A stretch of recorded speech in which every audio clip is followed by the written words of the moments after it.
Hi, it's Steve. Today we'd like to show you how to replace the end cap for the rail on your dishwasher.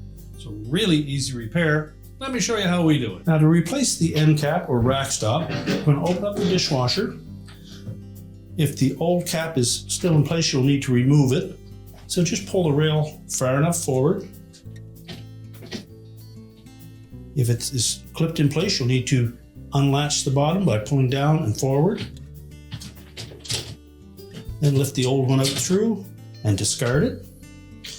Now to install the new one, we're going to put the flexible piece down through those two holes.